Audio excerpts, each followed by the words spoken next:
Lords and ladies, welcome to the BSW Backlog. How's that, Sean? Does that work? Does that sound fresh? The BSW Backlog, baby. Yeah. All right, hell yeah. So on this segment, we're gonna try to do like on the YouTube channel, and maybe we'll make it onto podcasting stuff later. But we're going to try to tackle the backlog. You know, the dreaded backlog. I'm sure we all have the backlog. Sean, you have some backlog? I've got a lot of backlog. Ty, you have a backlog? Not as much anymore. I power through a lot of mine. I think I have some 90s Green Lantern stuff to read, but I've read almost everything I own now. Good boy. Well, I have a giant backlog, so fuck it. I'm pretty much going to use this as the opportunity to go through it, and people tag along, and we'll go on an adventure of my shelf, because it's getting bigger and bigger. Yikes. But that being said, that's the point of the backlog channel. So today we'll be diving in Batman, Curse of the White Knight, and White Knight Universe. Joining here today is Sean and Ty. Sean, do you want to say hi to the people? Hi, people. Did you have how are you? You have off now, right, for the rest of the week? Yeah, I'm off work till Monday now. We're recording this Thursday evening, so. Do you have any backlog reading planned for your? I still got my weekly pulls to read, and then I'll see what I get around to. You haven't done them all yet? I still got a few left. I read some this afternoon, but what do you got? What do I have left? I know what I have. I have three. I have three left. I got Once and Future, Stillwater, Walking Dead, and the 3 X of Swords parts. I have Walking Dead, Batman, and Catwoman. That's what I have. So I got through. I might read Catwoman. I'm still not sure on that one yet. I think I'm gonna read it this time, and this will be the decider. You know what I mean? Like I think I'm just gonna read it this time, and if something cool happens, great. I did hear spoilers. She's getting her cat family apparently, which is dope. I'm pretty sure I called that though. Wow. On the 25 that we read, I was like, it sounds like she's getting her own little family. It looked pretty, so that's cool. Yeah. It's nice that they're going that route. So I like to think of them as characters we'll never see again once this run ends. Right. Yeah, like this is just like, this is a contained, you're saying like this is like a nice little contained story. It'll probably fizzle out. It's just going to be characters the next writer will forget about, and then they'll reintroduce their own cast. Yeah, I can see that. It's what happens with characters like this. Like Nightwing had a supporting cast, and then when the next writer took over, he scrapped them all. So the supporting cast gets a supporting cast. You know what I mean? It just goes one deeper, Yeah. All right, and also with us today we have the illustrious Ty. How you doing? What's up? What it is? You said you're driving right now. Kind of. But honestly, I kind of like this because this just makes me feel like I'm listening to a podcast. You're and like I feel so special. That's crazy. Like, because I usually listen while I'm driving and stuff to podcasts. You're interacting. It's pretty dope. Exactly. It feels like a gift. Yeah, that's funny. What about your polls, Ty? Have you read everything this for the week or no? No, I haven't powered through it quite yet. I've got. You're talking about my polls or just like like stuff I'm trying to catch up with? Just the weekly stuff, like what you have, like that dropped this week, or I guess catch up too. So far I've been pretty good. I think that there's some stuff that I would like to catch up to from like previous issues that I think that'll give me some more clarity. Like I want to read Brubaker's run on Catwoman. I have issue 1, but I don't have anything else. I've heard amazing things. That sounds good. Stuff like that here and there. I've been collecting a lot of the trades for stuff that I'm not collecting the singles for. Right. And it's made me realize that there's some things that I do need to actually finish, like Bendis's run on Daredevil or Peter David's run on Hulk. Just little things here and there. Yeah, that's cool. Did you read Stillwater this week yet? Just wondering. No, I have not. Okay. Why? Was it pretty cool. good? Or Yeah. I read it. I liked it. I still like it. I think it's interesting. It's a. I mean, you're spending money on it. I hope so. What would you call? Could any of you relate Stillwater to like a movie or something, like just to help me kind of relate it to something? It's like it's like almost like it's Silent Hill. It's almost like Silent Hill without the scary. You know what I mean? Without like being I can see that. It's just cool. You go to a town that like doesn't exist, or it does exist, or they're hiding. It's a bit like the first few episodes of what was it called? A woman went to a town that was all like fairy tale characters. I can't remember what it's called. Once Upon a Time, was that it? Once Upon a Time. I knew you. It's got. That's funny. She goes to this town and then she like starts realizing stuff's not quite right, and like it turns out all the inhabitants of the town are like fairy tale characters. Yeah, weird. And it's a bit like that where you go to a town and then you start realizing stuff's off. And yeah, it is weird. It's a cool town. Cool little thing he's doing there. Art's really cool too. If it was Art's me, fun. I would compare it to like somebody else compared it to Tuck Everlasting on the chat here. I think that's a good comparison. I would compare it to like that. Yeah. Yeah. Yeah. I can see that. That's funny. Tuck Everlasting, and there's another southern-ish movie that this kind of reminds me of. Like almost like Cabin in the Woods or something. Okay. Yeah, kind of. Yeah, sure. That kind of has that feel. Sure. Definitely. Yeah. Okay. So I can't remember if we didn't say this on the podcast or on this episode yet, but Sean, you powered through both White Knight and Curse of the White Knight. Yep, I powered through all 16 issues of White Knight and Curse of White Knight today. That's outrageous. Yep. But it's kind of like a fast read. I'd say there's a couple times where... White Knight is pretty dense. There's a lot of speech bubbles in the first series. Curse of the White Knight was fast. Then I read White Knight it was a little bit faster, ago. Yeah, I felt like I was going through that pretty quick. Yeah, I hadn't read White Knight since the singles were released in 2016, 2017 time. So a lot of it I'd forgotten, but yeah. I'm pretty fresh on the White Knight because I'd read it like, 4 months ago or something. But... yeah, so how do we feel? Let's just, before we get into it, what are our thoughts on this universe? Are we accepting of it? Are we accepting of like it being? It's much better than the mainline universe at the minute. Yeah, I really like it. Okay. I think it has a lot of creativity and flair, which I think a lot when we go 80 years of Batman, you tend to it's not that the flair isn't there, but you're accustomed to a certain type. Sure. So this is fresh and it's very... yeah, it's doing a cool take on it. And it's getting a bit more political with Batman, especially in White Knight.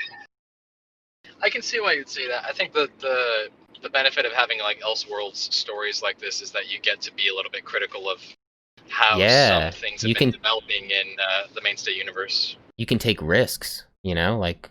exactly. And they don't necessarily falter. That maybe mainline risks would falter because we already accept that they're not part of mainline. So the risk is almost like we're more accepting of the risk as well, which is cool. I love it. I think it's a really great universe. I think it's fun. I think it's the best of a lot of Batman. Which is funny. You have this brutal man. You have this brutal dude, but he's also incredibly caring. Weirdly enough, like, I don't know. The whole like him hiding his Alfred in the first White Knight, like whoa, and him struggling and stuff. You can just, man, what did he say? In the White Knight, I took a photo on my Instagram. I remember it was Batman had just woken up after getting the living shit kicked out of him, and he was in the hospital bed, and Victor Von Fries said, he's like, what happened? And he said the butler said the butler like said you need it, or whatever. It's really cool. It was just like really beautiful. It was like, damn, Alfred pretty much gave up his seat in the hospital, the one bed hospital bed, for Bruce, which was crazy. He did, and it was a heartbreaking scene. Yeah, it's really I think you get the best of a lot of Batman in this, which is pretty interesting to get it all. So far, a lot. It starts off with us kind of having the... I hate it. I hate the beginning. Like I hate how they treat him in the beginning. In the beginning of the White Knight, like he's like the kind villain, of the Yeah, it's a bit like the Dark Knight Returns Batman, or the... yes. Sorry to bring this up, but because we've been having an argument all day about it, but it's okay. Similar to the Zack Snyder Batman, where he is this jaded one who's gone too far. Yes. And needs to be reined back in. I would even say his symbol kind of is it's fat. You know what I mean? It's like a little it's thinner than the Dark Knight one, but it still has that fatness of just that kind of always made me feel like it was kind of like it resembled that Batman, Yeah. But he seems to have a great heart, Sorry? Cool. I said it just seems like he has a great heart though in this. Like his heart is so there. He's going through trauma and tragedy at the minute. Like we saw how he reacted to losing 2 of his parents. Yeah. And then in White Knight, he's preparing to lose his 3rd parent, Alfred. Right. Deep. And when we work out what he's going through, it's sort of all these pieces come together. It delivers some really powerful storytelling. I think the loss of Alfred is probably the greatest loss. One could argue it's worse than the parents, because of the existence and the relationship that was born because of they both lost the parents. Yeah, and then definitely. He loses the only one. It's like, that's something that could be tackled more often in different ways. I think I'd really like it. Like we talked about how Tom King's Batman killing Alfred, not necessarily the best way to go about it or something. But then we did kind of get another powerful moment in, I believe it was issue 100 of Batman, where we got resolve. Yeah, where Bruce had to bury Alfred again because Joker desecrated the grave, and he was like, "Today I buried my father again." Yeah, that was deep. And that was some cool shit. Yeah, no, it was really good. I think we may have mentioned this before. The catharsis necessary for Batman is something I think is very often overlooked. I think a lot of people hyper focus on the trauma as an element of character development or strength, and when you have something like this that offers resolution to an extent, I think it really actually it heightens, in my opinion, the relationship between him and the rest of the supporting characters. I think I like hype. You said hyper focus. I am willing to admit I am one who hyper focuses on that being a huge point. So I think a lot of people do. Yeah, I think the problem is that I do. I know I do. So this is just an observation. I made this observation the other night. Tell me if you think I'm wrong about this. So sure. It feels like to me there's a lot of, I mean, especially even in this comic book, they seem to bring it up between the interactions of Joker and Batman. It's just saying things like, or showing the animosity that Batman has towards Joker. Even though, I mean, don't get me wrong, it's Joker. I really personally don't have an issue with him going out and attacking him. But the argument being made is that his justification for what he does is because he's doing what is necessary, which is enacting violence. And then that's kind of being criticized just as, not just as a storytelling element, but really just as Batman in general. Right. And even his reaction and responsibility towards the city kind of becomes in question. Right. I feel like I've noticed with characters like Batman or with Punisher, or even with Wolverine, there's a lot of characters that are deemed very masculine. And a big reason why they're deemed masculine is because of their origin story developing around trauma. With Batman, it's the murder of his family. Punisher, the murder of his family, different age. Wolverine, it's a complete loss of self to the point where he literally became an animal. And it was about the journey of rediscovery to reaffirm that he was a man and not some murderous creature. Yeah, that's crazy. That he had to walk down multiple times. It's just interesting to see that there's so much in our storytelling that, and Sean Murphy has said this book, in this book, that so much of our storytelling when it comes to manhood and masculinity is so heavily tied to violence and trauma and how we respond to that rather than just helping. And then what happens here? Joker, Jack Napier becomes a politician because that there's an opportunity to do something more than just violently fight crime. Now, obviously, that's different in the sequel, but that's just something that I personally noticed. Yeah. I'd like to just say, because from the White Knight, he was doing good for the wrong reasons. You know what I mean? Batman? Jack Napier, isn't it the whole thing is like he set all the things, he set Batman up. He fucking set his ass up. Like, it's like he's doing it and for the as wrong well reasons. he did break the law along the way for absolutely the right reasons. Yeah. Absolutely. I just wanted to see, this is no, you're completely right. I mean, this is another reason why I really enjoyed the storyline, is because it made me think, critically about my own joy that I get out of, vigilante storylines like this, which is kind of funny, but also like, like how much has this affected my view of the world? That's not necessarily to say that every story or video game or whatever is going to make me view things through a certain lens, but it's definitely going to give me a little bit of that thought, Yeah. I think the most common trait that I've heard about why people like Batman is because not just that he's just another person and not some superhero with god powers, but it's because he's doing this thing that everybody wants, which is, if they feel they've been wronged by crime in some aspect. Oh yeah, he's taking or back criminal activities or a world that's filled. Yeah, absolutely taking back the power. Like his power. I don't know. What do you think? Do you feel like it's a fair assumption about that? Like what I said? Yeah, I think so. Yeah, I think so. Yeah, I think it's funny. Like all his power was stolen from him the day his parents died. You know what I mean? Powerless. Absolutely.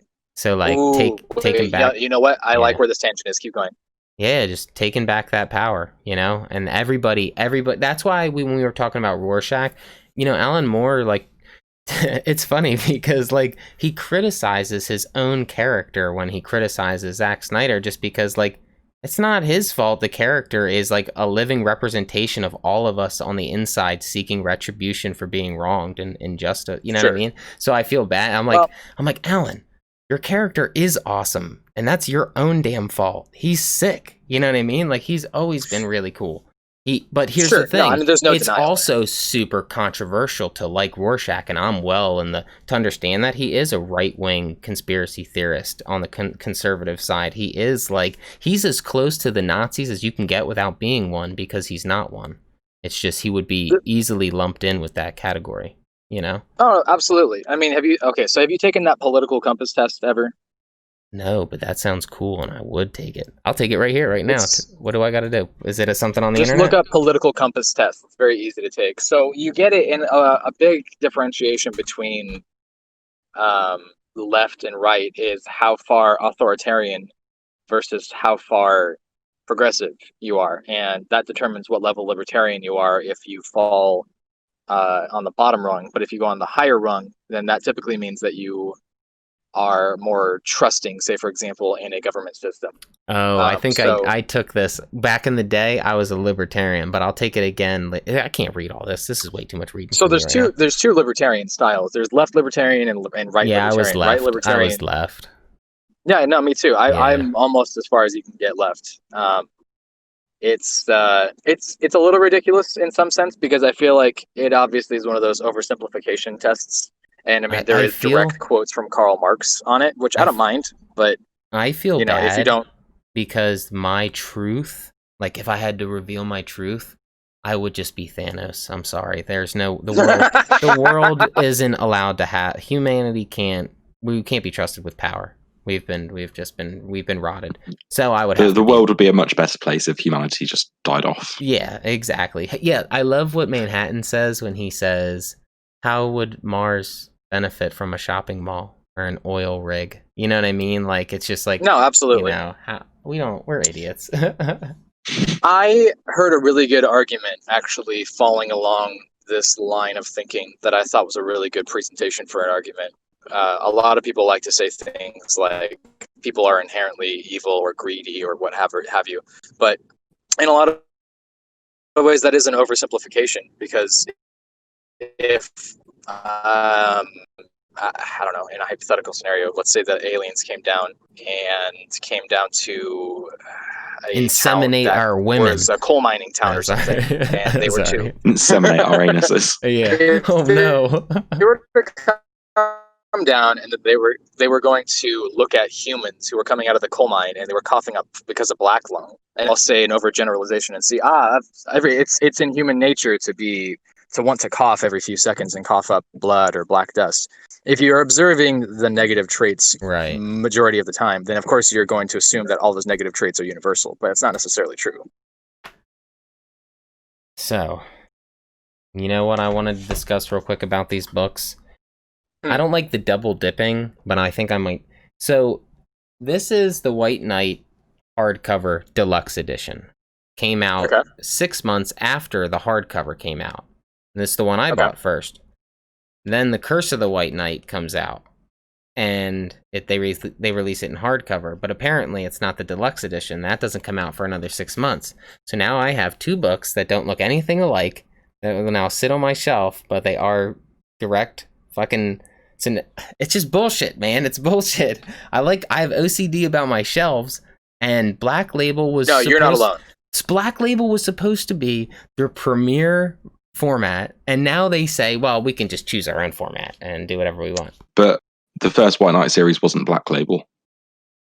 I know, it got reprinted as Black Label. Black Label. So yeah, I don't know about you guys, but I don't know how often you guys like read or listen to podcasts about comics, but I hear this a lot on a lot of other comic podcasts talking about how frustrating it is that DC continues to, for some reason, unbeknownst to anybody, continue publishing all of their trades and their hardcovers in a format that is not linear. For example, the Tom King run of Rebirth. At some point, they stopped saying like Rebirth. I think it's like volume 5, 6, 7, something like that. They changed it. Well, it's one thing if it was just like, okay, well, it's not going to say Rebirth on it. That would be whatever. But like the layout changes. So now the number is like on top. And then it's like from white, it goes from white to black. And this is like a continuous thing that DC's done. Or they just stop printing. They'll stop printing one of the last trades because trade volume 1 sells a lot because it's trade volume 1. Right. And then not everybody continues on that. And so they'll be like 1 through 10. It's annoying. Yeah, disrespectful to the consumer. Well, I mean, you're the guy who's like talking about how clean you want your shelf to be. I can understand that. I mean, I just ordered a whole bunch of really cool stuff. Can you imagine if they did that with an omnibus? I think I would lose my mind. Dude, I have a couple, and it's really annoying. It's really annoying. I would like to point out something that DC's doing with their trades now that is really pissing me off. They are no longer putting the volume numbers on them.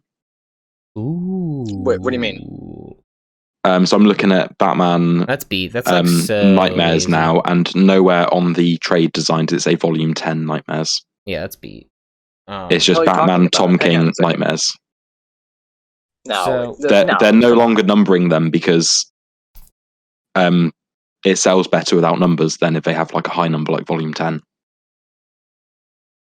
Get the hell out of here! You're serious? Yeah. The first one I knew of doing it was Aquaman when Kelly Sue took over. Well, wait, hang on a second. That doesn't make any sense because I just bought the trade for that and I really enjoyed it, but it had the Does number it 1, have? Right? Yeah. I'm looking at it on Amazon now and it doesn't have Volume 1 on it. Are you looking at the spine or on the cover? Cover. Okay, maybe that's what I'm looking at as a difference. I didn't see it on the cover, but I saw it on the spine. Yeah, I think they took it off the cover because it sells better without a high number on the cover. Weird. That's a weird thing to so people will pick it up, think it's a standalone story because it's just Aquaman, Unspoken Water, as opposed to Aquaman Volume. As into, you need to read 40 issues to get this. Yeah. All right. So, if we're gonna go into this White Knight story and we're not going to talk about Harley, we would be doing a disservice because she's awesome.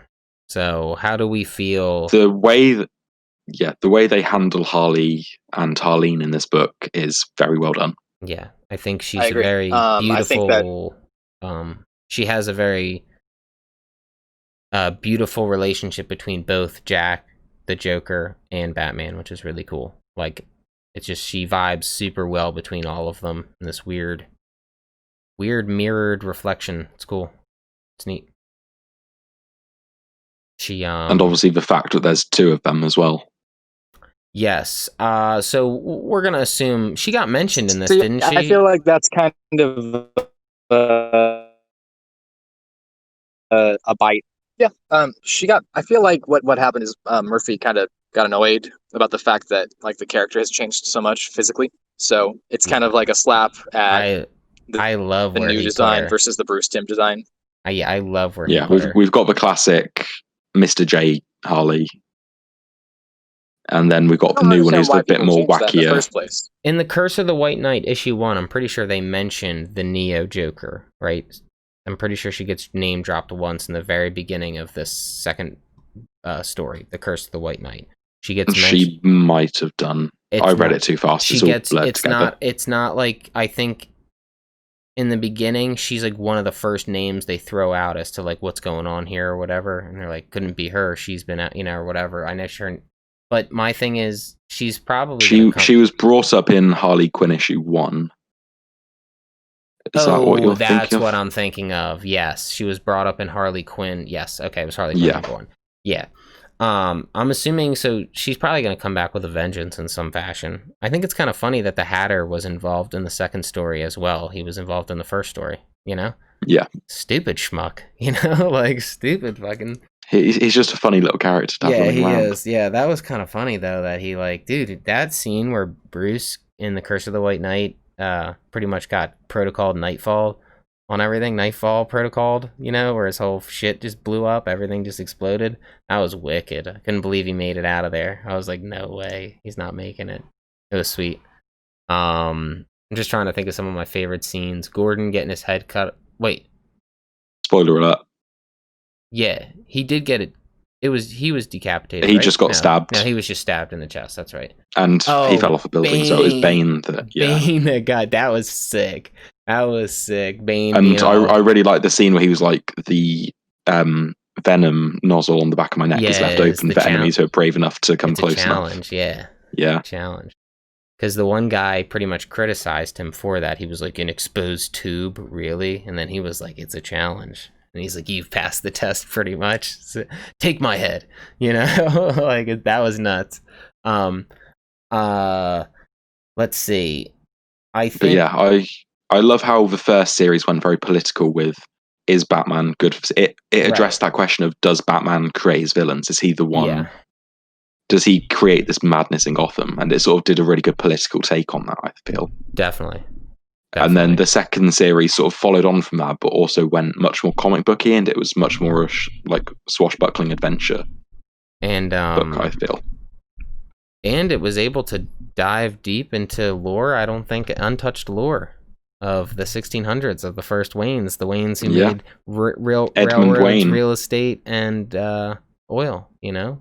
Yeah. So the question is, I think if I wanted to make a little prediction as to what is happening or what's to come, I truly believe right now that the joke isn't the joke he told, and that the joke is Bakar was the one who died in the well and wrote "I am Edmund" to fuck shit up or something.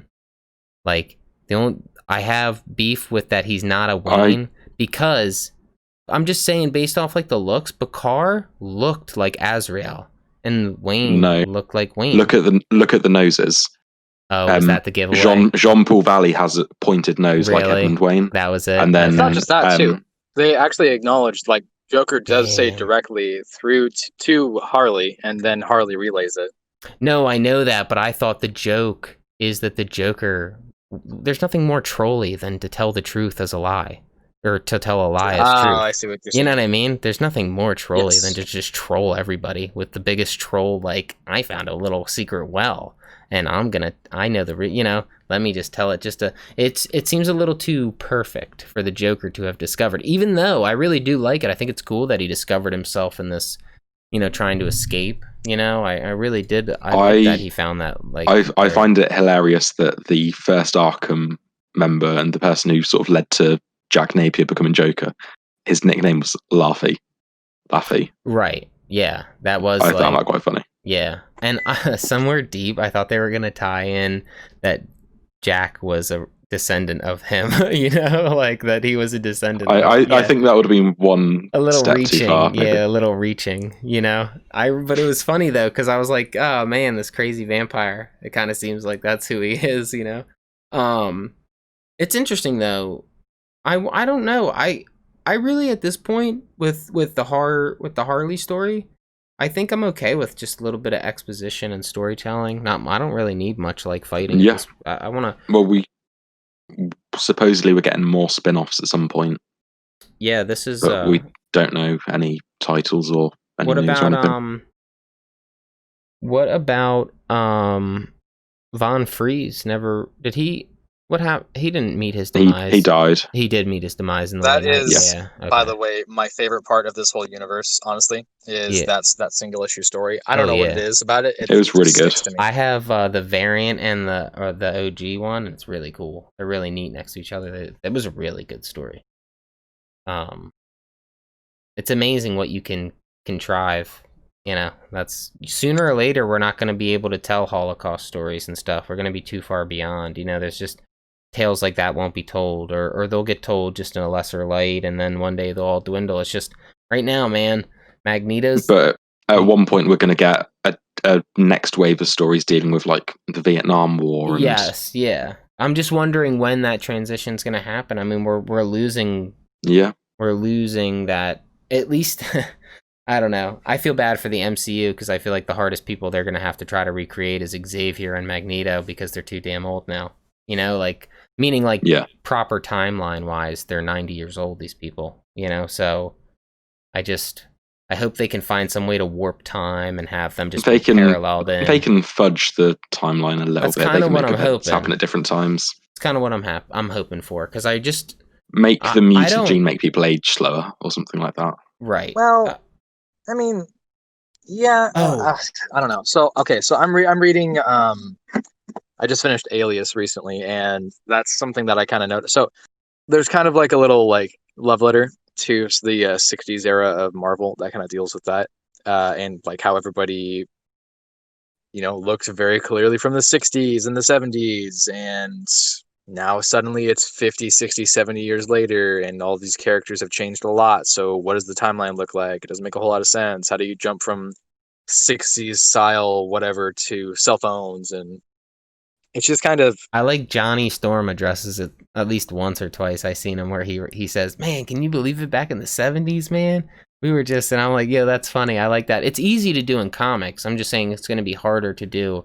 I feel bad for Marvel because, like I said, they're 20 years too late.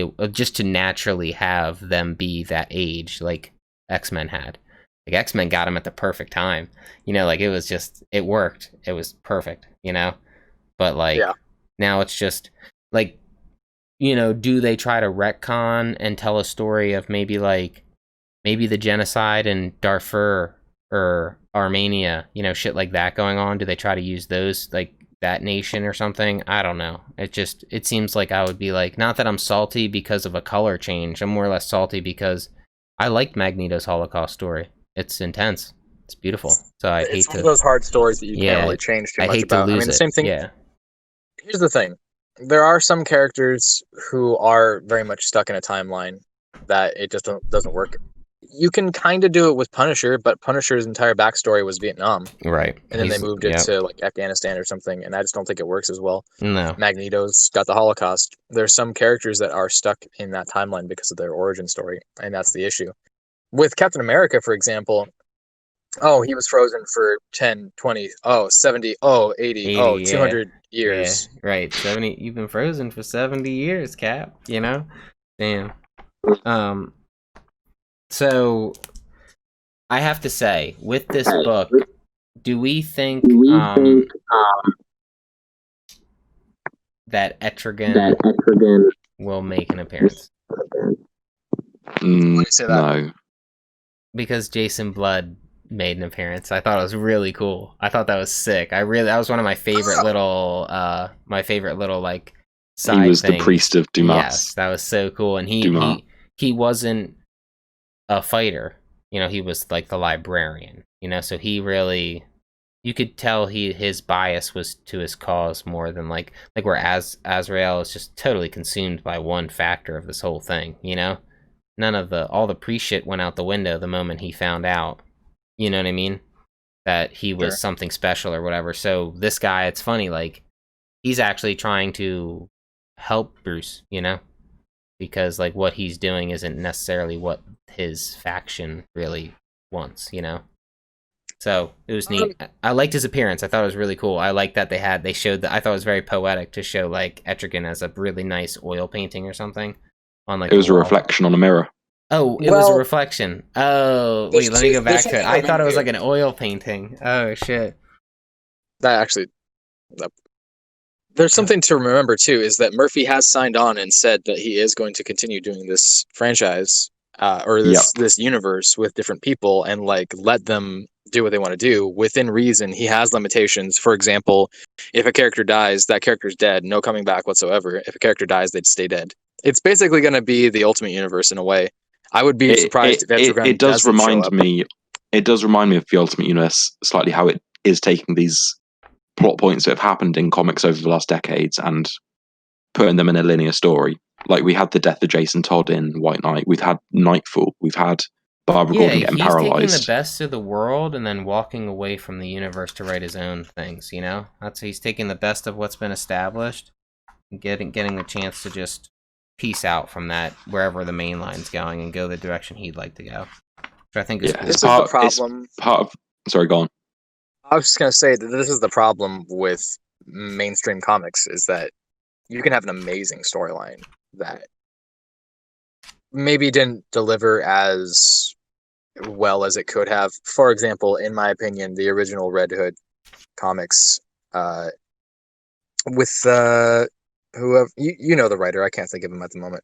Judd Winnick. Oh yeah, it is a mirror reflection. That's so cool. No, you're fine. I was just gonna say that, in my opinion, I don't think that the delivery on that was all that good, but the plot is genius. And I think that there's definitely been times where people have taken that plot device. Are you talking about Etrigan? Red Hood. No. I'm talking about. I was like, because I was talking about Etrigan, and then you said it wasn't delivered well. I was like, oh man, I really like that part. It was cool. No. I'm suggesting that because look, you're reading Ultimate Spider-Man right now, right? Yeah. Mm-hmm. So that's a good example of that, because there's how many years that they had the Clone Saga for Spider-Man, right? And Bendis wrapped it up in a couple of issues and made it way better than that. This was literally going to be my point. How he is taking these, similar to Bendis, he's taken these arcs that have happened over decades, getting rid of the filler and only using the good filler. You know what I mean? He's putting them into one concise, cohesive story, which is.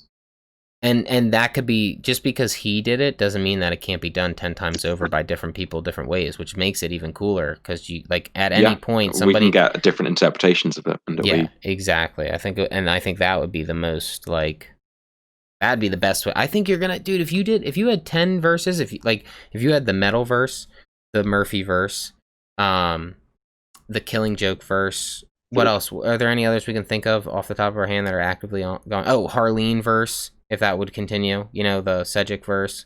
That's 4 right there. I would like all of that. That would all be fine, so long as we knew that they were separate and that they operated in their own things. That makes it so fresh, At any point, it's like Darkseid could be dead in 2 of them and alive in the others, and only be a villain in one of them. You know what I mean? Just like, that's cool.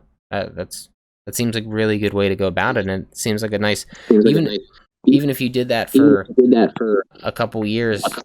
Make it like, fuck, dude, you did the New 52 for 5 years or whatever. You did Rebirth for 5 years or whatever. It's just like, just do contained stories for 5 years, and then maybe it can all come back into, maybe then people will give a living shit about your fucking multiverse. You know what I mean? Because damn it, if you had all those multiverses collide, I would actually know them so well. I'd be like, oh my god, like the Murphy's Batman's gonna kick the living shit out of this bat. You know what I mean? It would collide really nicely. So, and it's kind of bad when I care more about Alfred dying in a miniseries that's out of continuity than I do about him dying in the main universe series. Yeah, it was done super well. It was like awesome. The butler insisted. That's what he said. The butler insisted. It was sick. Yeah. If it was me, I would say that there are certain comics that really don't need to be monthly releases. And really, what's the harm in letting some of these characters that you haven't been using in 10 years have not just a Black Label story, but just a story that, hey, Matt Fraction will take over Booster Gold for 12 issues. I would read the shit out of that. And then you guys can do whatever you want with it. What's that? Yeah, I'd read the shit out of a Matt Fraction Booster Gold book. That'd be so good. The biggest... So there was a recommendation from a DC Comics tweet saying, like, if you could see it, like any short issue series from Black Label, what would it be? And I'd be like, Matt Fraction, Steve Lieber doing Booster Gold. I would buy that in a minute. Donny Cates Batman. 5 issues. That's all I want. I want him to just destroy shit in 5 issues. It'd be sick. It'd be so cool. One criticism that I've heard from people when it comes to DC, and I think that you guys would probably agree with this, is that DC Donny Cates or DC the publisher? DC publisher. I don't think I've ever referred to Donnie as DC. No, that's why I was like, let's see. I was just checking. Go ahead. I feel like some of the best stories that have ever come out of DC oftentimes have become, those synonymous short stories that come out. Like, obviously, Killing Joke. There's Dark Knight Returns. Those are like short stories that are like fucking top notch. You know, amazing. Yes, absolutely. All-Star Superman, Grant Morrison. Yeah. Hush. That's short. It's not really. It kind of that kind of that was in a existed run. within. Yeah, that was in a run. Yeah, that doesn't count, even though it's really good. It is really good. Don't get me wrong. I'm just saying that like some of the stuff that really stands out typically Doomsday isn't Clock, just dude. the runs. Yeah, Doomsday Clock though. Yeah, that's still short. I would call. Well, it's also outside any main continuity monthly comic books. You know, Ooh, the Batman's 800 and the Azzarello stuff too. Yeah, the Joker smile, the killing smile or whatever. What was it called? Joker, the smile, the Jeff Lemire. Killer Smile, was it? Yeah, Killer I haven't Smile? read it yet. Yeah. I'm gonna read that. Yeah, something like that. Damn. Yeah, they gotta do you know, that. I think it's way better. I think you could. I think you know what did the biggest disservice right now currently to what you just said is the Three Jokers. That did it, what your statement is now. It's like hurt by the fact of the way the three not the way the Three Jokers sold, just the way it performed into people's opinions. You know, they're all like all of a sudden like I hear everybody talking. How do you think everybody else felt? I mean, there was 300,000 issues sold. I mean, I can imagine there's quite a few. And people Dave has 15 like, of them. I do have 15 of them. And no, I'm just saying, like, as we sit here and we say, like, the short stories end up being the best stories, you know?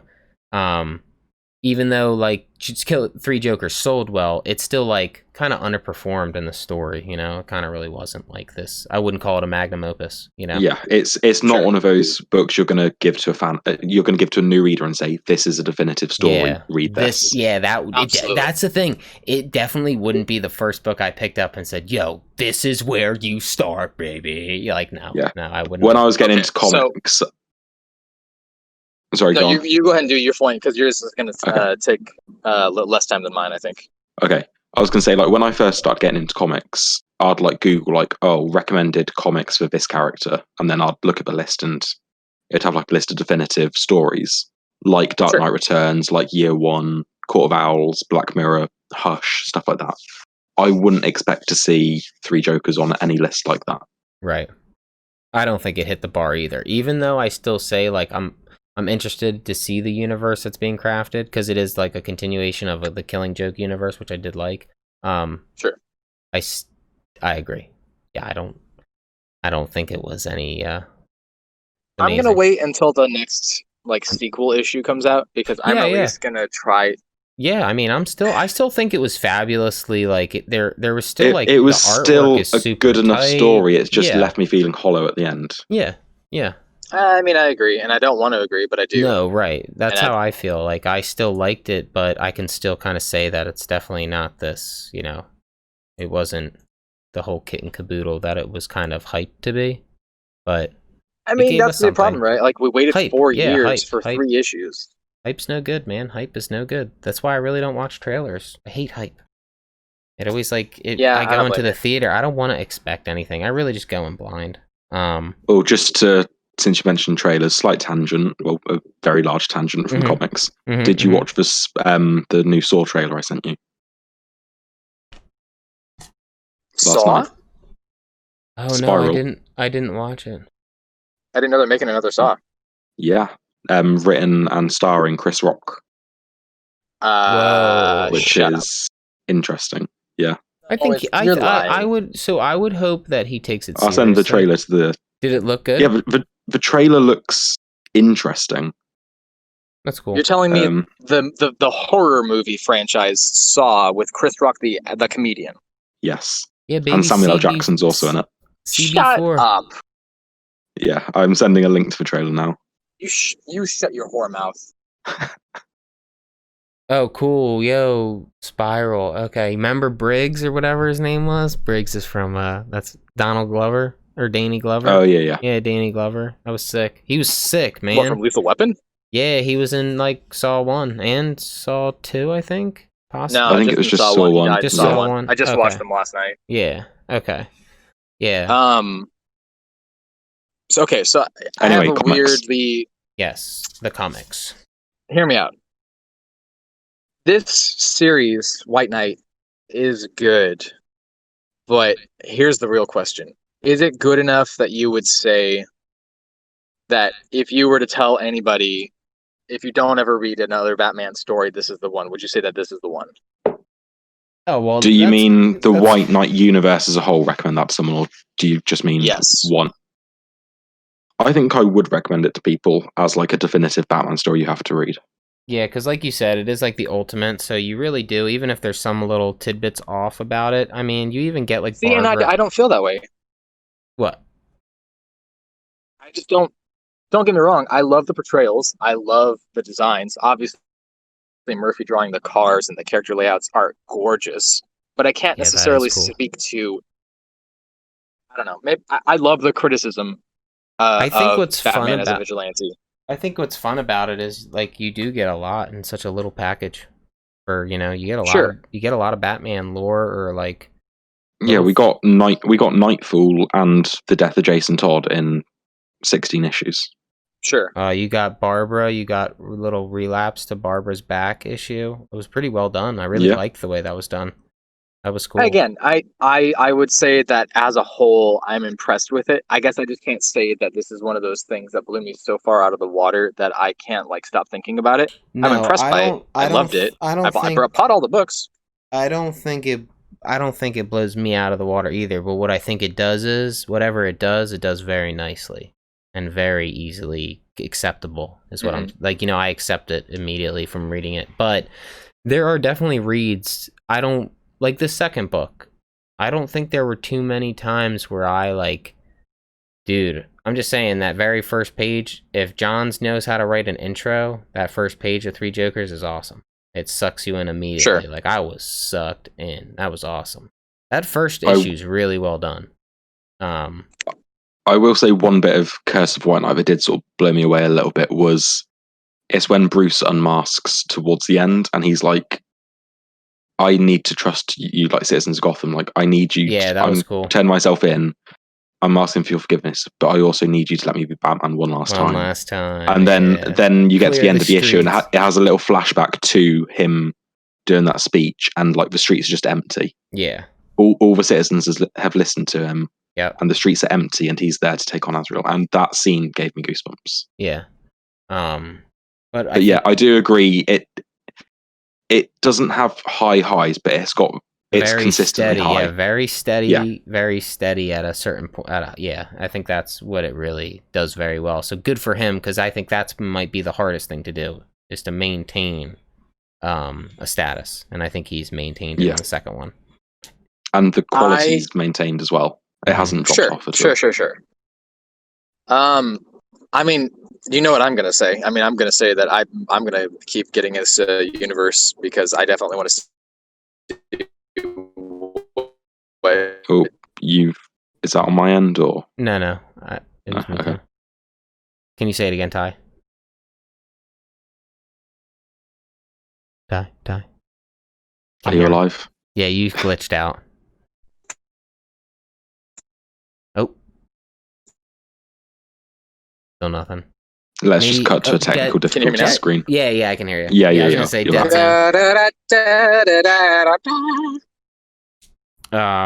Should I just start singing show tunes? Yeah, right. For the remainder of the show, we will have show tunes sung by Ty.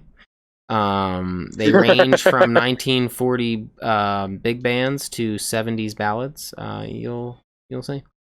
I think that I have to say and I'd like to see your guys' opinion. Currently, right now in DC Comics, active runs and stuff. She's my favorite Harley. She's just very well. It's such a refreshing take that it's just, and it's so believable. Like I just feel like it's almost like the character has grown up over all these years, and this all makes sense that she should be fucking sophisticated. There has to be a point where her psychosis breaks and she becomes the sophisticated lady that she once was, who's now just older and has been through shit. She's been abused. She's been, I love that. It was, what was it? It was the day he took it too far with Jason. I think that's really cool. That's amazing. Like, that day fucked a lot of people up, man. Like, holy shit, dude. Really well. Yeah, I think this is the best version of Harley we've had in years. She's awesome. I think there are good Harleys. I think the Harley in Dead Planet is good. I think the Harley in the active Batman series is good. I think the Harley... Yeah, Suicide Squad. The Suicide Squad current one is one, good. yes. Yeah, she's good in that too. Yeah, I think they're all good. I'm just Tom saying... Taylor? Yeah. But nothing. Tom Taylor writes a good Harley, but this is... Nothing. This is refreshing. This is really refreshing.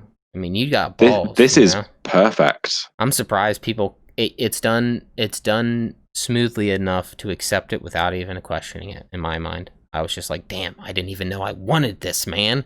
You know, like, that was the whole 2 Harleys. I was like, oh my god, I believe the shit out of this right now. I totally believe that the Joker is so egotistical that he wouldn't even notice that she was gone. That he would He's too focused on Batman that he doesn't even look at her. Oh my god. So I think he definitely, for that, he deserves applaud. He's doing a really good job. I get what you mean, though, Ty. There's nothing... I don't want to say nothing, but there's very few mind-blowing experiences, but it is just very steadily solid. So, and sure. I'm not gonna lie though. I kind of want to read a Tom Taylor run Harley Quinn series though. I really want that now. Yeah, that'd be cool. I mean, he's got her in the Dead Planet. He tackles her well in that too. He wrote her well in Injustice, and he's writing Suicide Squad as well, which has a great version of her. Yeah, she's definitely good. And in Suicide Squad, it's funny, she's kind of aged up too. She's a little more mature, like, meaning like she's been in the Suicide Squad for so long that she knows that she's a veteran, like she's a veteran of the squad. You know, I think that's interesting. So, I'm gonna relate this back to an experience I actually had with an ex. Her name was Ariana, and she. This isn't the one who kidnapped you, is it? No, that's not. She's not. She never got X status. Yeah, she never got X status. I got standards.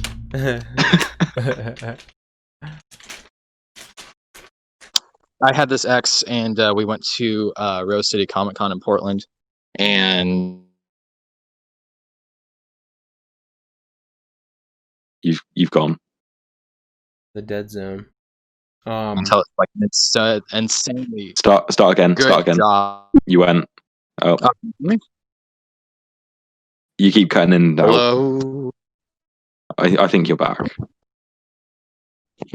Is it me? I knew he was going to sing that. I can see it in your eyes. I can see it in your smile. It's funny, he never glitches out for the songs, you know? It's funny. I suspect. Yeah, well, that's why I keep doing it. I suspect foul play. just sing your story. Okay. Yeah.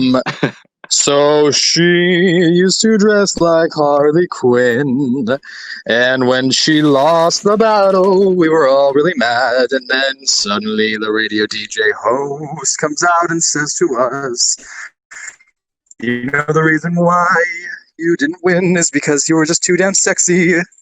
And I think about that because there's this idea that Harley Quinn is cute, not necessarily sexy. No. And that's... No. The moral of that story was Ty pretty much telling us that he had a hot ex. That's like me saying I went to the doctor, and they're like, "What did the doctor say?" I was like, "He said my dick's pretty big." I hate you. I hate you. I love that. That's funny. Yeah, I know what you mean. I just hear so many people who say that though, like the original design is supposed to be cute, not necessarily sexy. And I think that's a big complaint some people have. Yeah, well, she was like a nerdy psychiatrist. She wasn't like a cheerleader type. How do we feel about the Sean Murphy Harley? Because I feel like she's reverted back to cute. She's just a little cougarish, you know, a little older, you know. I like how the new Harley is the sexy one, and then classic Harley is this cute nerdy psychiatrist. Yeah, kind of. She's like sophisticated. Almost. Like I can see.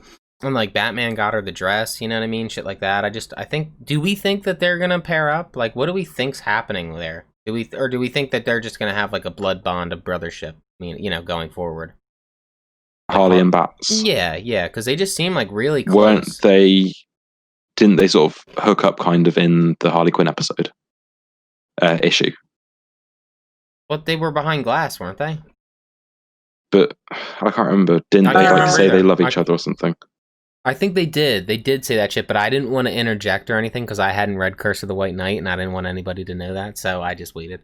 There was a scene at the end of Curse of White Night as well where she like draws the heart on the glass. I love that. I was like, oh no, are they? That's like my shit with Mary Jane and Peter. I'm like, no, come on, be together. I like it. I like it that way. Well, now they're together. Huh? Now they're together. Oh, they are together right now? Yeah, they've been together. He's trying to propose. Yeah, I've been reading the Ultimate Spider-Man, and there were so many parts where they were like almost about to kiss, and then they got called away, or something happened, and I was like, no, come on. You know, and then they got together, and then they broke up, and now they're back together in the Ultimate Spider-Man. So, pretty dope. Pretty dope. Playing on like the lore that's already been established. Yeah. It's like, I don't know, Ultimate Spider-Man's fun as shit, but for this, yeah, you're so right when you make that comparison about the White Knight being a version. It's not a direct comparison to the Ultimate Spider-Man, but it's the closest thing that you can get for DC, because it is so well contrived shrinkage and compression of the story into 16, and I feel like I know, so you feel like you can actually get a lot of story from that, No, really like neat. I said, I'm going to be picking up all the Murphy Universe stuff. Yeah, I'm really excited for the second issue of Harley now, because I read this finally. Dude, it was in the mail for like 2 months. Fuck 'em, man. Holy shit. How much stuff did you order, man? No. All of it. No, every. You know that Harry Potter meme where it's like, we'll take the lot. That's Dave when he goes comic shopping. Yeah, we'll take the lot. Hold on one sec. I'll send you this website, man. I get like hardcovers for like 50% off. It's crazy. Like 12. If it's like $32 on Amazon, it's like $18 on this site. I'll put it in the chat. Every Tuesday I go on this website and I look at the new releases, and if something cool comes out, I buy it, because you get like a good deal within the first 2 weeks of it coming out. Like, I just bought the Super Sons Omnibus, which is really cool. I'm excited to read the Super Sons. Super stoked to read the Super Sons. It's like, it might move on. That's that episode's title done. Super stoked to read Super Sons. Yeah, super stoked to read the Super Sons. Yeah, like literally. But so where do we think it's going? What do we think Bruce is going to do in jail? Like, what does he have to work out now? What are we still trying to figure out the elites, or are the elites done, or is this now? Would you like to know what the title of the next series is in the White Knight saga? Not the second issue of Harley. You mean like the second? The third Sean Murphy series. What is it? It is White Knight Beyond.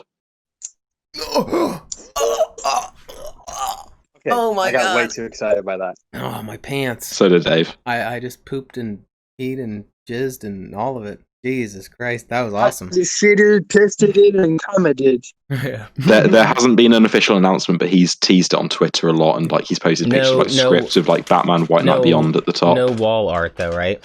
No, or no. I don't believe like, so. Yeah, okay. Let me have a little look.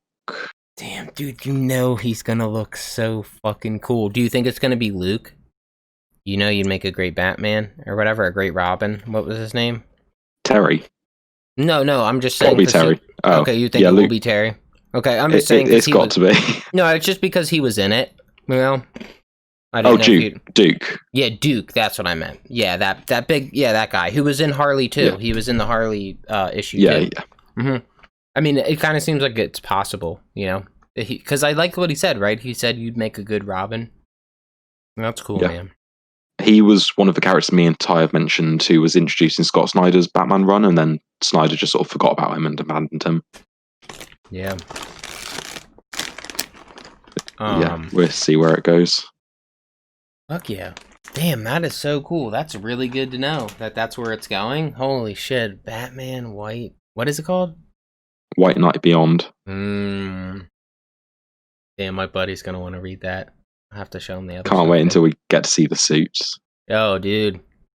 With the way he's drawn Batman, he's probably going to look amazing. I'm really into I think the aesthetic of White Knight is very pleasing too. I don't think Sean Murphy's aesthetic is great. Moist. Yeah, I don't think it's the end all be all, but I think the fun Renaissance play on it where like the guns are like longer and shit like that, like the big long pistol. It's like Fable, like the blunderbuss and all that shit. I think that's fun. It is like the classic like 60s joke where he pulls out the revolver and it just keeps coming out. Yeah. With just a really long barrel. I think that's really fun. Yeah. Crave, we'll just let the world know that Crave really likes the White Knight universe. He couldn't be here because of his baby, but he does like it, and he's definitely down to be reading it. So don't tell Crave about Batman White Knight Beyond. That way he can be surprised. And he can tell us. Hopefully he doesn't watch this episode. Yeah, don't tell him. That way when he finds out about it, he can put it in the chat and he can be like, yeah, I'm the first one to tell everybody. And we're just linked this video. This scene. There's right here. Like, do you not watch the show, Craven? Yeah, right. Damn, that'd be hilarious. Yeah, I definitely think that this guy, Sean Murphy, even when he moves on from this, I don't know, I feel like part of me wants to see him go to a Marvel character and have fun with that or something. But I feel like when he's done with this, he's probably going to do creator-owned stuff. I kind of hope so. I think he seems successful. Like this is being success. He's done some creator-owned stuff before. He's written his own series.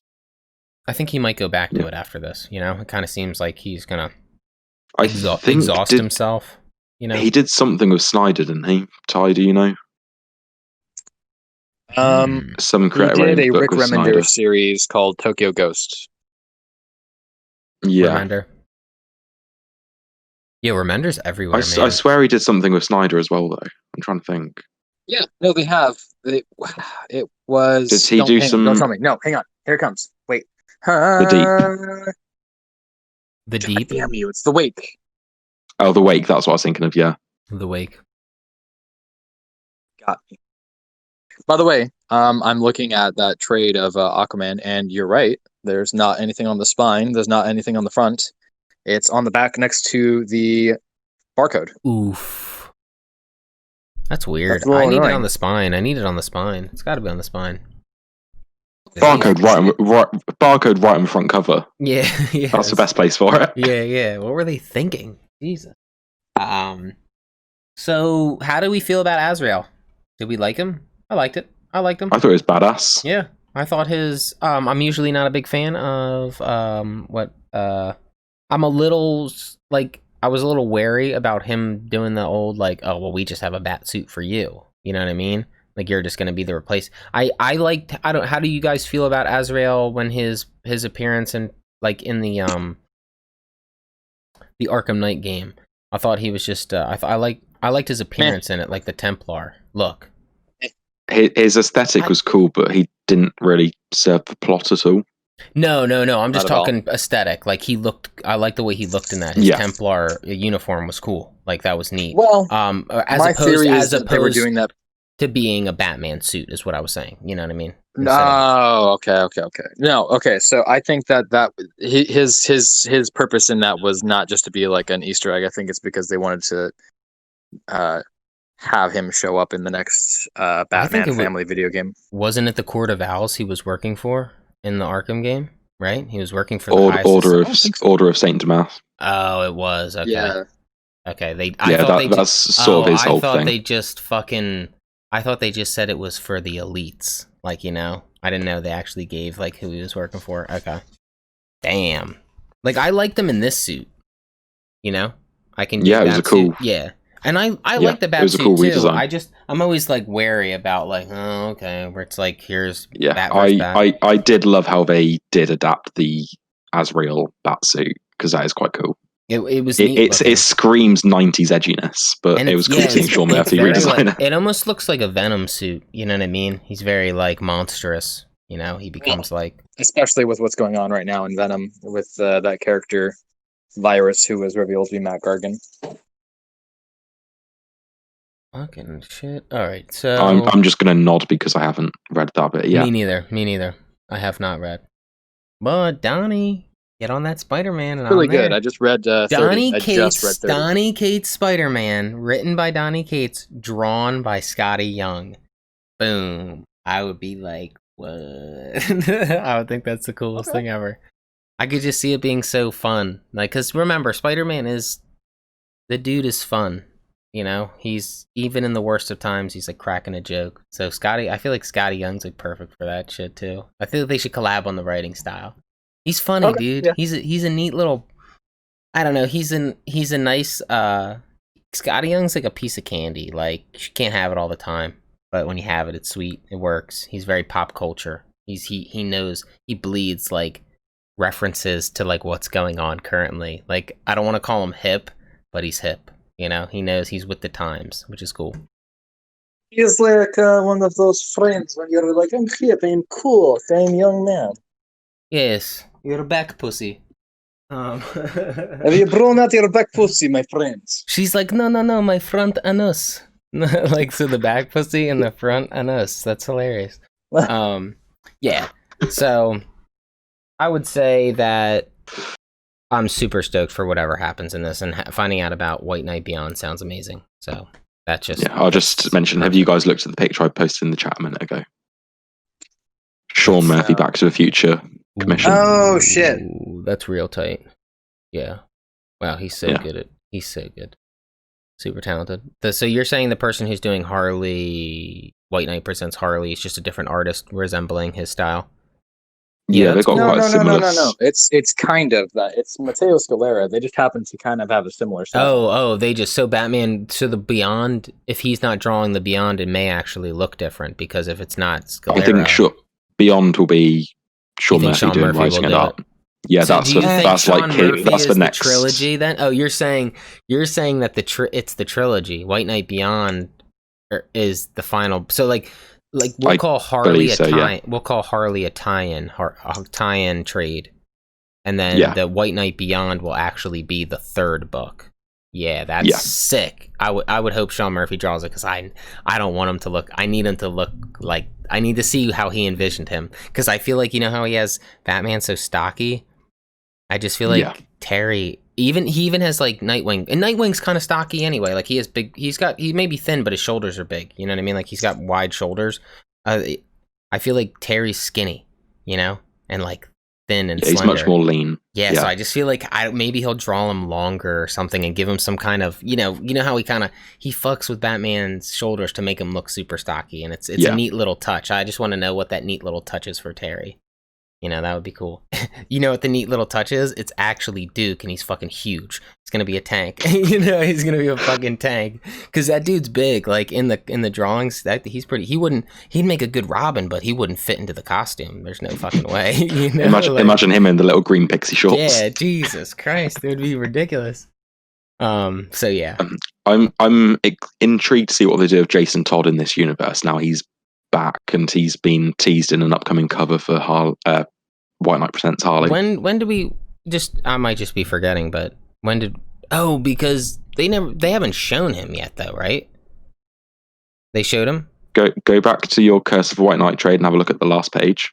Always the last pages that I never look at, like, fully. Let me see. Von Freeze, hold on. Hold on. I was gonna ask you, Todd. Who the fuck is Todd? And then I was like, oh Jason my god, Todd. That's amazing. So now that's a mine. I was trying to figure out who the fuck is Todd, because I knew he wasn't dead, but at the same time, Todd did not ring a bell at all. I was not thinking that at all. I was like, Todd. That's amazing. Yeah, there's been a cover released where we see him with his Red Hood helmet. Oh my god. For Harley Quinn. I'm just gonna have a look for it now. This is getting deep, bro. This is getting deep. This is fucked up. Now I gotta go, like, fucking lose my shit off camera, because that's amazing. So Jason's actually getting some good shit recently, you know? Yeah. Which is good, because he's never really been given a fair shot. And he's never gonna go away. Get what I mean? Yeah, I'm just glad they're doing something with him. Everybody was a fan. Sorry? He was so hated amongst fans. Yeah, I think it's funny that people... I just wanted to... I was thinking about this the other day. I don't know if I'm going to get it worded the exact way I want it, but we talk about how... I'm trying to think of how to say it. We talk about how, like... you know, he gets... Okay, so... He gets Dick, and Dick becomes Nightwing, and then he gets Jason, right? And then Jason's killed off. And when if we trace back like source, right? Like, just like date and time and the way when it was written and stuff, we pretty much know that, like, Jason was a mistake of a character. Basically, to the fans, he was a mistake of a character. So when we look at it, it's like, in reality, the best story. I was just thinking about the way the Bat family has grown so much, and I'm just like, in reality, that was the first step off into like the abyss, because like you pretty much confirm that like Dick was perfect as a Robin, you know, and Dick leaving was perfect, and then bringing in another one wasn't, you know, so everything was perfect, and you bring in something and it wasn't, you know. And well, part of the problem was pre-Crisis on Infinite Earths, they introduced Jason Todd, and he was just a Dick Grayson clone. His personality, everything was for G. Willikers' Batman, Robin character. And then they turned him into like this. Sorry, say again, Ty. I'm going to disagree, but okay. This is pre-Crisis, not post-Crisis. I know. He knows. He knows. But then they reintroduced him after Crisis on Infinite Earths, and he was this sort of edgy street rat. Right, yes, street rat, and, yes. Yeah, and he was never really given a chance for fans to warm up to him. Right. And that was pretty much the end started in the beginning, pretty much. Yeah. Yeah. And what I will say about, they did this competition where you could phone in and you could vote on Jason Todd's fate. And what they found after the fact was that one man had set up his phone to constantly ring in with a vote for Jason Todd to die. The origin of like the spam call, you know, started with Jason Todd getting booted from, somebody hated him so much. And they realized that if you took away that guy's votes, then Jason Todd would have lived. Jesus Christ. And that might have changed. Ty, you disagreed with me a minute ago, so elaborate. Well, okay, you may be correct in the aspect that, like, in the beginning, he had a lot of the G. Willikers, you know, with him. But, I mean, he definitely had a lot more going on than that. I mean, his initial creation was meant to be something that was reminiscent of Dick Grayson. But, I mean, his original creation was supposed to be a newer, like, more pissed off version. Obviously, yeah, it was more enhanced post-Crisis. But pre-Crisis, he still had a lot of those characteristics. I think one of his biggest lacking well, and I also think it would have made a really good training montage for Batman, but like Jason really offered, well, the only thing where I guess maybe Batman got lucky with Dick, as Dick actually was an acrobat, you know what I mean? Right? Like that's like where he grew up and shit. So he already had immense talent. So the fact that his parents died was only, that was the fuel and stuff, but he had all the things were there. But where Jason may just have a loss or something, it's like, I don't know, it's like he didn't have anything other than the loss. So it would have made a cool train, like imagine like a 12-issue mini of like Batman putting him through some Ra's al Ghul training. That would have been cool. I don't know, some shit like that. But like, just because he didn't have anything to begin with, like kind of like Batman. I mean, think about Batman. He didn't really have anything until he started training. You know, he was just a kid, he was just a rich kid. So I don't know. Yeah, but he trained for like 20 years. Yeah, exactly. he went into the abyss pretty much, and he came out fighting Bat. Yeah, pretty cool. All right, so let's wrap this up for the White Knight. I think it's one of the best things DC's putting out right now. How do you guys feel? Do you think it's among the best? I agree. Yeah. I think it's something they're doing right. I don't really want to give DC credit for it, so I'm going to give it to Sean Murphy. You're doing something right. You know. I think, though, a lot of people across all publishers could learn something from what he's trying here, and I think even Spawn should get this, because Spawn's getting crazy now. You're getting the Spawn verse with like 12 different Spawns. It's getting ridiculous, you know. Once again, so I think you could. Ooh, am I? Oh, I'm doubling down on my vocals here. Is it gone? Okay. So yeah, it's just that I don't know, I would love to see it. I don't even know in what, because I'm not the creator, I can't figure out what I want to see, but I just keep expanding, give me a universe where Batman dies and Dick takes on the mantle. How cool would that be? And he takes it out of, like, because there's other Bat family that need somebody to look up to. Like, that sounds cool. Like, meaning like there's a little controversy there, like he's really taking it because he knows he has no choice for these kids who are looking up to something, right? So there might be a little give and take there with his thoughts, and like, you know, let's leave Alfred alive though. Let's leave Alfred alive. You know what I mean? And have Dick have to deal with, like, interesting shit. Dick is the prodigal son, and he is the one who has to step into the Batman till when Bruce dies. I don't see him being Batman permanently. No, but he is the immediate reaction who has to take up the mantle. I like that immediate reaction. Yeah, he's the first thought, needs to happen immediately, and then in time we'll figure it out. You know, we'll you know what? Probably we're gonna have to read Grant Morrison's Batman at some point because that happens in it. And really, that's cool. Yeah. So, like all right. So I'll finish wrapping this up because it is dope. I'm super stoked to whatever comes. Harley comes out when next week.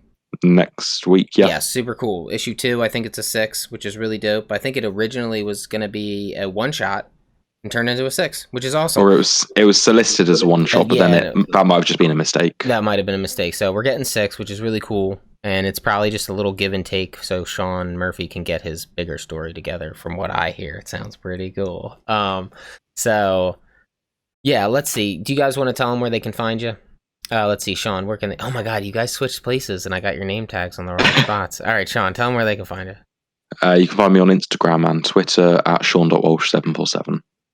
And you said there was nothing in particular in your back... Oh yeah, you just got your polls to read. Nothing in particular in your backlog that you're reading. Yeah, nothing this week. I'm up to date on Ice Cream Man now and read the new issue this week, so that's cool. Yeah, that is cool. But yeah, nothing really I'm working my way through at the minute. And Ty, do you want to tell them where they can find you? For sure. You can find me on Twitter. It's going to be Talking About Comics, talking with no G, about with no A, and comics with an X at the end. You can also find me on TikTok. It's going to be Tyler Brown is here. And I'm actually realizing that I do have a back issue log that I haven't gotten to yet, and it's Kurt Busiek's Avengers run, which apparently has made a lot of people cry. I've heard good things about it. I've heard good things about that. I'm like, I'm really stoked to get into Avengers stuff, but how were you reading it? Through trades, or what did you pick it up as? Oof. Yo, nice. That's intense. Yeah. So you have got like 2 omnibus to read right now. That's dope. 50 yeah, about this point, but I've got a pretty decent collection right here. Honestly, so really quick before we hop off, I don't know if you guys ever get a chance to get these, but these Ultra Pro like resealable. I spend the extra money. Really nice. Yeah, they keep it super clean. I really hate getting a bag. Some people, when I get comics, when like they didn't have it at the shop, so I bought it on eBay, and they send me their like reused 10 times over bag. Like, don't get me wrong, they're not good. I'm down for reusing shit. That's fine. I recycle that shit. But I'm just saying, I put it for me. Yeah, it comes out of that bag and goes right into a good bag. There's a reason why. The new comic book bags and boards are actually advertised as acid-free. The original materials used to would break down, like Yeah, well, it's not just that. It's that they would pull out some of the materials from the newspaper style. You paper. can dude, you can like feel it in the bags. You can like feel their color sucking power. Like you touch the bag, you're like, oh. It's a good thing I'm white, or they would have sucked all the color out of it. You know what I mean? Like, it's like, Jesus.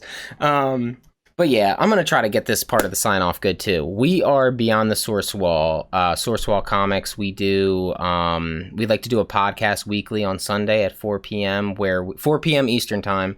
It's fucking 2 p.m. or something for the Brits. And what is it for you, Ty, over in Seattle when we do it at 4 o'clock? Right now it's No, when we do it at 4 on Sunday, when do you... it's 1 p.m. for me. 1 p.m, okay. So that's not too bad.